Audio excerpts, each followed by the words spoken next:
السلام عليكم ورحمة الله وبركاته.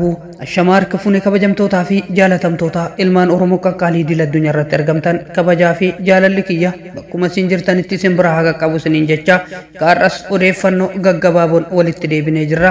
Duraan dursee hangafoota oduu kan isinii dhiyeessu ta'a. Mootummaan naannoo Oromiyaa garee hidhattoota obbo irraa adda bahe waliin walii galtee nagaa mallatteesse. Obbo Taayyee Danda'aa wabiidhaan akka gadhiifaman murtaa'ee jira. Itoophiyaa fi Saawud Arabiyaan hariiroo gidduu isaanii jiru guddisuudhaaf walii galanii jiru.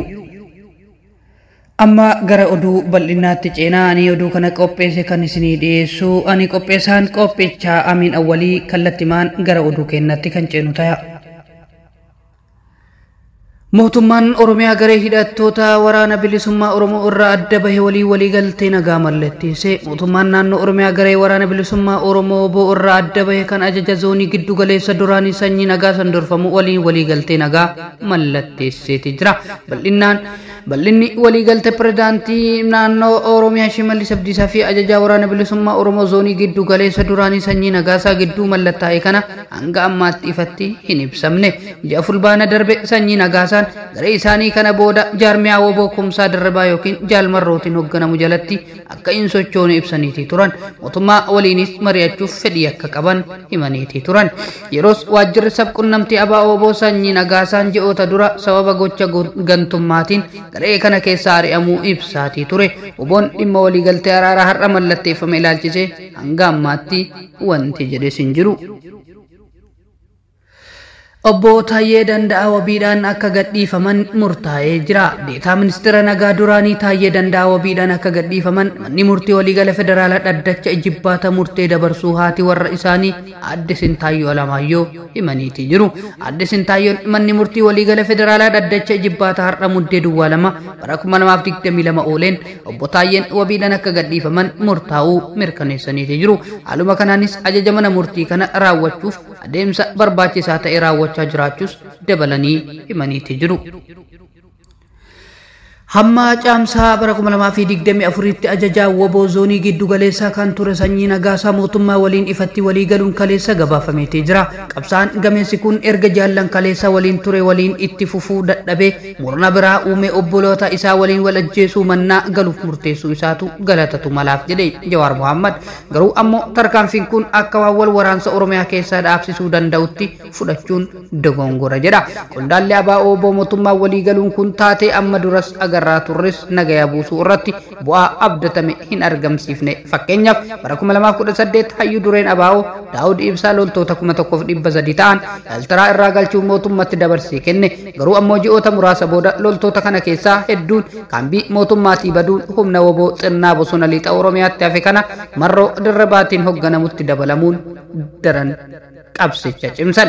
Itti aansee bara 2019 gumii abbootii gadaa waliin ta'uun yeroo sanatti itti aanaa marroo kan ture Diinaraas yookiin hundee dheeressaa dabalatee loltoota woboon gaafas qabu keessaa kan gara walakkaatti dhiyaatan galchinee turre ta'us sochii woboo bosonatti hafe danquu mannaa baroota itti aananitti lakkoofsi loltootaa fi lafti keessa socho'an dachaan dabaleetii ture.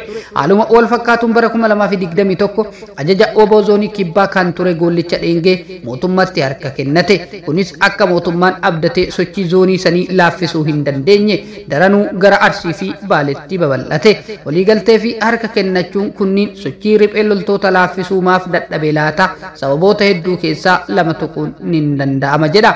Kana dura mootummaan rakkoolee siyaasaa jalqabamarraa qabsoo hidhannootti geesse furuuf yaaluu mannaa hammeessuu isaati. Hacuuccaan lammiilee jumlaan hidhuu fi ajjeechaan hammaachuun warri hidhate hiikkachuu dhiisii dargaggeessi qe'etti hafeyyuu gariin xiiqiin kun ammoo lubbuu ofii baraaruuf bosonatti akka namu taasise.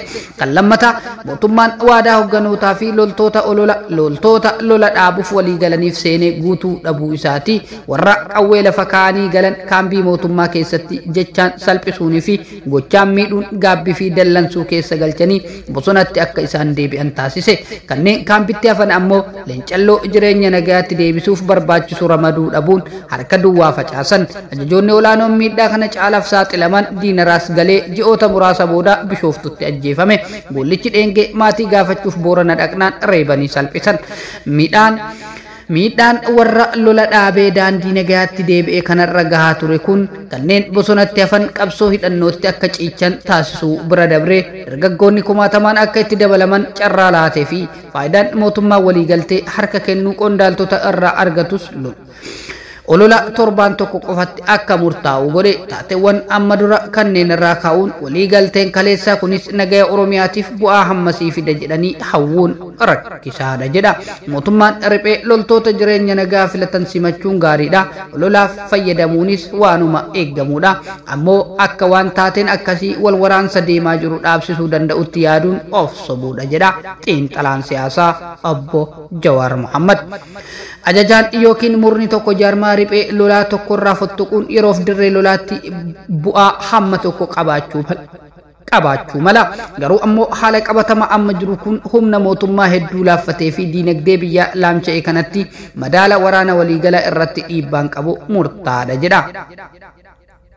Jarmaya liphee lolaa guutuu waliin mari'achuu mannaa ajaja tokko yookiin murna xinnaa hawwachuu irratti fuulleffachuun nagaya waaraa buusuuf danqaa hedduu uuma. Gara fuulduraa otummaaf riphee lolaa bosonatti hafe jidduutti marii araaraa gochuuf walamantaa akka hin jiraanne taasisa. Mariin Taanzaaniyaa fashalaa'uu booda wanti ta'es kanuma. Jarmaan riphee lolaa jaarmaan liphee lolaa ciccituun murnoonni haaraan uumamuun jeequmsa daran akka babal'atu taasisa. Mootummaa fi jaarmaa riphee lolaa tokko araarsuuf ulfaataadha. Gaafa murni hedduu uumame ejjennoon gaafii fi fedhiinis akkasuma waan baay'atuuf haasaa araaraa daran wal xaxaa fi rakkisaa taasisa.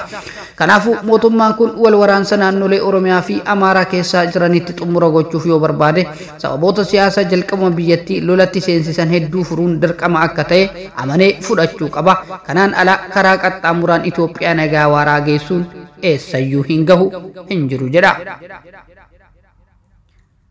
Odeeffannoo xumuraatiin Itoophiyaa fi Saudi Arabiyaan hariiroo gidduu isaanii jiru guddisuuf walii galan. Itoophiyaa fi Saudi Arabiyaan hariiroo gidduu isaanii jiru walii galuuf ministeerri dhimma alaa Itoophiyaa beeksise. Deetaan ministeera alaa Misgaanuu Araggaa ministeerri dhimma alaa Saudi injinar Waalid Abdul Kariim waliin Riyaaditti marii gaggeessaniiti jiru.